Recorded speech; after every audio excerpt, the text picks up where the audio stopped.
తెలుగు వాళ్ళు కేరళలో ఉన్నారు, కర్ణాటకలో ఉన్నారు, శబరిమలలో ఉన్నారు. టిఫిన్ సెంటర్లు, మీల్స్, హోటల్స్ అన్ని పెట్టుకుంటారు.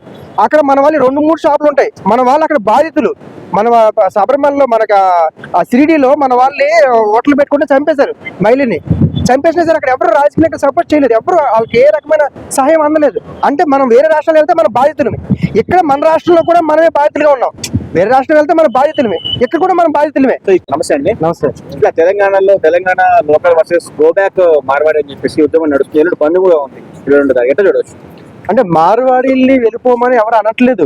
కానీ మారువాడీలు ఏదైతే ఇక్కడ వ్యాపారుల్ని, ఇక్కడ స్థానికంగా ఉండే వ్యాపారుల పట్ల ఏదైతే వ్యవహరిస్తున్న విధానం ఏదైతే ఉందో దాని మీద కేవలం ఇప్పుడు ఏమనుకున్నారంటే అందరూ ఈ మన సికింద్రాబాద్ లో జరిగిన ఇన్సిడెంట్ ఆధారంగా మాత్రమే ఈ మార్వాడి గోబ్యాక్ అనే స్లోగం వచ్చిందని అనుకున్నారు. కానీ అది ఈ రోజుది కాదు. గత 6-7 సంవత్సరాల నుంచి, లాక్డౌన్ కి ముందు నుంచి కూడా ఈ మార్వాడి మీద, మన నార్త్ ఇండియా వాళ్ళు తెలుగు మీద చేసే ఈ వ్యాపార రంగంలో చేసే పెత్తనాల మీద చాలా మంది పోరాటం చేశారు. కేవలం మార్వాడి గోబ్యాక్ అంటే ఈ ఒక్క ఇన్సిడెంట్ మీద కాదు. ఏదంటే మార్వాడీలు వ్యాపారం చేసుకోవడం తప్పులేదు. దేశంలో ఎక్కడికి వెళ్ళినా ఎవరైనా వెళ్ళి వ్యాపారాలు చేసుకోవచ్చు. అందులో ఎటువంటి అభ్యంతరం కూడా లేదు.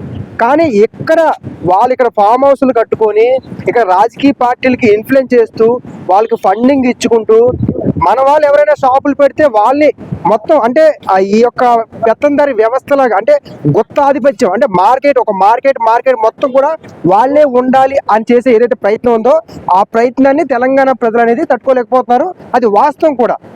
అంటే ఫ్యామిలీస్ మనం చూసుకుంటే కూడా వాళ్ళు అప్పుడే రారు. వాళ్ళ ఫ్యామిలీస్ ని వాళ్ళ ఫ్యామిలీస్ కూడా తీసుకొస్తారు.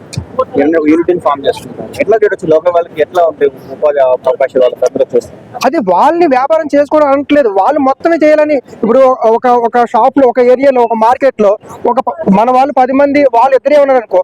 ఒక 2 years తర్వాత చూస్తే మన వాళ్ళు ఒక్కరు కూడా ఉండట్లేదు. మొత్తం ఆ మార్కెట్ మొత్తం కూడా వాళ్ళు అయిపోతున్నారు.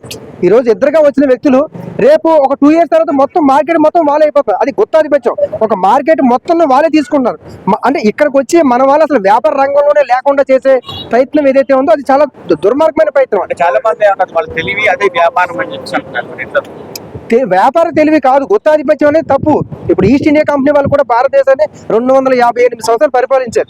వాళ్ళు వ్యాపార రంగంలో వచ్చి ఇప్పుడు రాజకీయ పార్టీలు ఇన్ఫ్లుయెన్స్ చేస్తున్నారు. ఇప్పుడు మార్వాడీలకి అన్యాయం జరిగితే రాజకీయ పార్టీలు మాట్లాడతాయి. మన తెలుగు వాళ్ళకి ఎక్కడైనా అన్యాయం జరిగితే అక్కడ ఉన్న రాజకీయ పార్టీలు మనకు సపోర్ట్ చేస్తారా? ఆ స్థాయి ఉందా మనకి?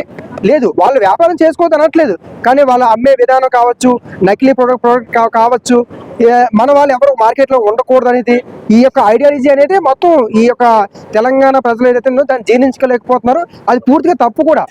మార్కెట్లో కేవలం కాంపిటీషన్ అనే మాట ఏంటంటే మొత్తం టాప్ టు బాటం, అంటే వాళ్ళకి ఇండస్ట్రీస్ ఉన్నాయి, ఇండస్ట్రీ పెట్టుకుంటున్నారు. A to Z, అంటే ఒక మార్కెట్ రంగంలో ఒక ప్రోడక్ట్ A to Z వాళ్ళే సేల్ చేస్తున్నారు. ఒక 2 రూపాయలు తక్కువగా అమ్మడం, మన వాళ్ళ మార్కెట్లో లేకుండా చేయడం, ఇది అనేది చాలా, అంటే కేవలం కాంపిటీషన్ మాత్రమే కాదు, ఇక్కడ ఆధిపత్యాన్ని చెలాయిస్తున్నారు. అంటే మార్కెట్ రూపంలో. ఇప్పుడు మన వాళ్ళు 10 రూపాయలు కంపెనీ వాళ్ళు 2 రూపాయలు కంపిస్తారు, 8 రూపీస్ కంపిస్తారు. ఎట్లా స్ట్రాటజీ ఏంటి? బిజినెస్ స్ట్రాటజీ అంటే అది సెకండ్ క్వాలిటీ మార్కెట్. అది సెకండ్ క్వాలిటీ. ఇప్పుడు చైనా ప్రోడక్ట్ కూడా ఎక్కువ తీసుకొచ్చి సేల్ చేస్తున్నారు. బిల్స్ ఇవ్వట్లేదు, GST కట్టట్లేదు. ఇవన్నీ కూడా వాళ్ళు ఏంటంటే సెకండ్ క్వాలిటీ ఇవ్వడం వల్లనే తక్కువ రేట్ ఇస్తున్నారు. కేవలం అది కూడా పూర్తిగా ఇవ్వరు. మన వాళ్ళు కాంపిటేటివ్ గా ఉన్నంత కాలం ఇస్తారు. ఒకవేళ మన వాళ్ళు కాంపిటేటివ్ గా అది పోయిన తర్వాత మళ్ళీ వాళ్ళు సేమ్ రేట్ అమ్ముతారు. అంటే వాళ్ళే ఏమంటున్నారు, మా మీద పడడం దేనికి, మాలాగా మీరు కూడా బిజినెస్ చేసుకోండి, మా బిజినెస్ ఐడియాల ద్వారా మీరు కూడా చేసుకున్నాను వాళ్ళు చెప్తారు.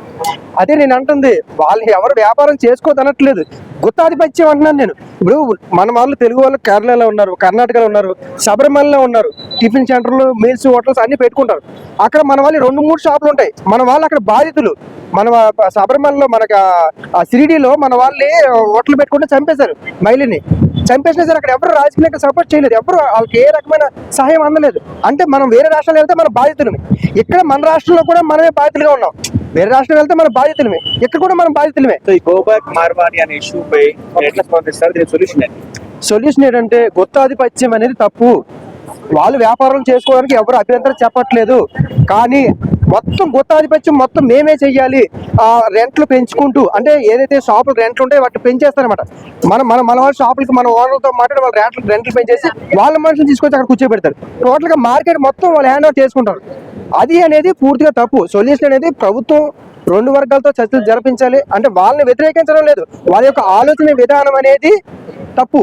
మార్వాడీస్ ఇక్కడికి వచ్చేసి వాళ్ళే బిజినెస్ పెట్టేసి విల్లాలు కొనేసి వాళ్ళే డెవలప్ అయిపోతున్నారు బాగా అని చెప్పేసి అన్నారు. లోకల్ వాళ్ళ పరిస్థితి ఏంటి? అదే అన్నాను, ఫామ్ హౌస్లు ఉన్నాయి. ఈ రోజు పటంచెర్లో ఫామ్ హౌస్ ఉంది, పటంచెరు అవతల ఫామ్ హౌస్ ఉన్నాయి. మన వాళ్ళకి ఫామ్ హౌస్లు ఉన్నాయా? మన వాళ్ళు ఎవరైనా మన కేరళ శబరిమల అక్కడికి వెళ్ళి ఫామ్ హౌస్లు కట్టిన వాళ్ళు ఎవరు ఉన్నారా? మన వాళ్ళు వ్యాపారం, మన వాళ్ళు అందరూ బాధితులుగా ఉంటారు, వ్యాపారం చేసుకుంటారు, లాకేసుకొని వాళ్ళు ఉంటారు. ఆ స్థాయిలో ఉన్నారు అంటే ఇక్కడ ఏ రకమైన దోపిడీ జరుగుతుంది?